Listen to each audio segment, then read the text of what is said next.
What's up, Digi Nuts here? How you guys doing? So today's video we're going to be talking about, let's say you want to buy a DSLR, you want to get into that, you know, pro photography, but you don't know where to start or what to do, and that's what today's video is about. So without further ado, let's walk around, because obviously looks like there's no one here. The very first thing that I always recommend everybody is saturate yourself with information, become the expert of all the components which make of exposure, in this case your photography. And there's only three things that you actually need to look up. One is actually the shutter speed. The second one is the f-stop, which is how much light is let into the camera at one time. And the third one is ISO. Now don't worry, I know this sounds a little complicated, but I'm going to put a link to a video which explains all this stuff. But also do the research on your own. Go out there and try to saturate yourself with most information that you can, either through YouTube, Google, anything, other channels, and learn what makes these three components. Because once you understand those three components, you're set.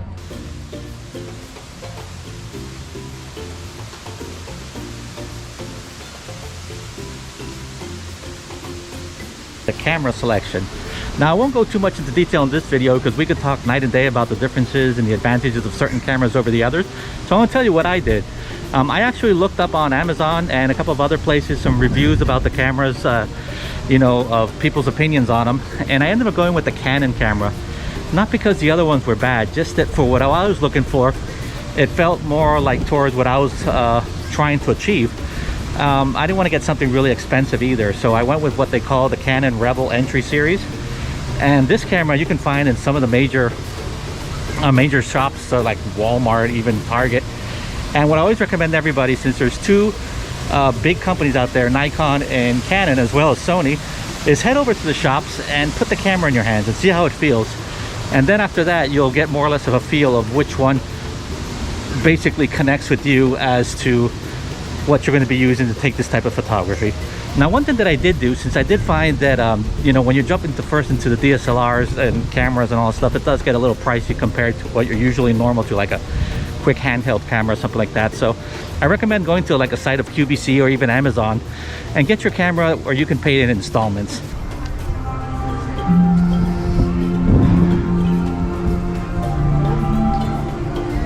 So now you got the camera in your hands, what are you going to do? What options are in the press? And what thing are you going to try first?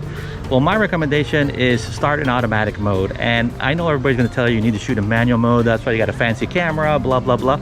But start in automatic mode. And the reason that I tell you this is that I want you to see what the camera is doing. What are the options? What are the settings that the camera is using when you take those photos?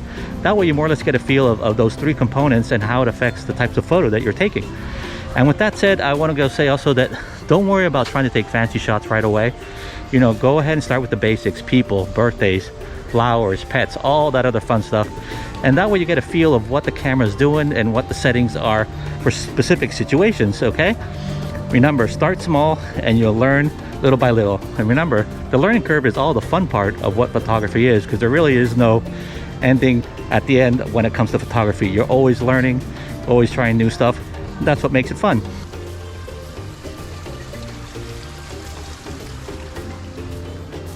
A really important thing: it's okay to fail. It's okay for your photos to look terrible at the beginning. It's okay for your photos to look weird, out of focus, all that fun stuff. And I know it gets a little frustrating sometimes, because here you go, you can pull out your smartphone and probably take better photos with that, and you just spend all this money on this expensive DSLR. But trust me, little by little you'll learn the advantages of having a DSLR. So just be patient, keep on taking photographs and keep on experimenting, and you'll get it, trust me. And it's going to be all worth it at the end. So now that you've practiced on the automatic mode, which is what I did, I practiced on that for a couple of months, no shame in admitting it. That's when there you would start to playing with some of the other modes, like the aperture mode, shutter priority. Again, saturate yourself on the knowledge of what these modes are and how they work for the photos. And again, if they come out weird, white, overexposed and stuff like that, don't feel bad. That's where you just go and try again and learn. And that's the whole fun part of this again, guys. And don't still go into manual, because like I said, you're just going to look at yourself and get yourself into trouble trying to set all three things at one time. Learn what each of the individual modes do.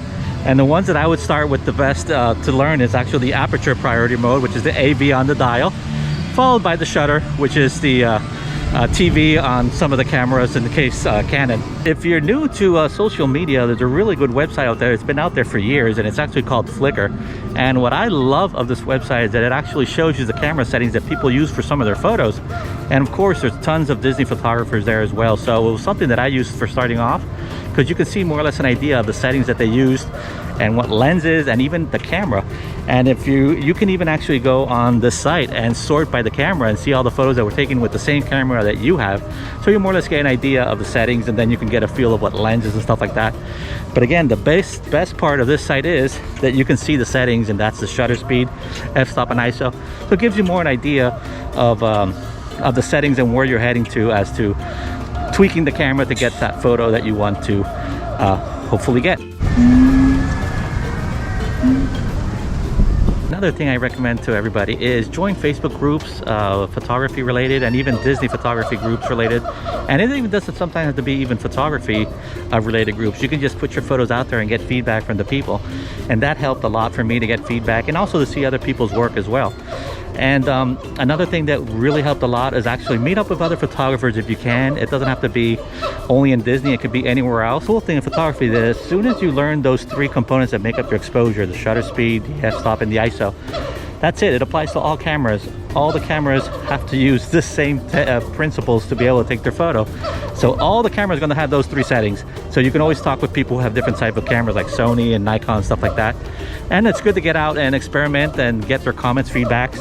And it was something that I did for years, which was really cool. I even set up a Facebook group for that. So try that, mingle with other people, learn from them, and have them learn from you as well. Okay, so now you got all the stuff ready to go. Now you know how to start into the photography. Let me give you a couple of tips that I wrote down here to get you started.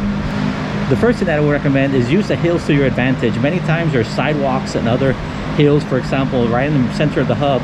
It's actually higher than what it is around the hub. So sometimes when you're taking photos, you got the advantage that you're higher than the other people. So use that to your advantage. Pick corners, which is what I always tell people when it comes to cavalcades and shooting stuff that's happening on Main Street or any other place. The corners are awesome because many times you'll get the stuff turning into you and you get them head on, which provides for some really cool shots. Look for something in the afternoon, not something too bright and early like what it is right now. You can see I got the sun directly hitting me in the face. What's going to happen many times, you're going to get people squinting their eyes and stuff like that. So something in the afternoon, but it's not sunset, is always a perfect time for photos. Take tons of photos, don't worry. Nowadays we have a memory card, and that allows us to take photos and to go back and delete anything. If there's anything that we don't like, we could always go back and delete them. No harm done, which is awesome. In the days of film, trust me, it wasn't fun. You had either 12 or 24 exposures and that's it, and you couldn't go back and delete anything. So because sometimes you'll be surprised. Sometimes when you take a bunch of photos, there's that one photo that's magical, and it's going to make it all worth it. And finally, my last tip that I like to give everybody is have fun with it, guys. Please have fun with it. Don't worry about trying to copy other people's photos, or the other photos maybe look a little better than what you have and you have a better camera, whatever. This is all about your journey. It's about your desire to improve on this craft, which is called photography. And enjoy it. Trust me, it's what it makes it all fun.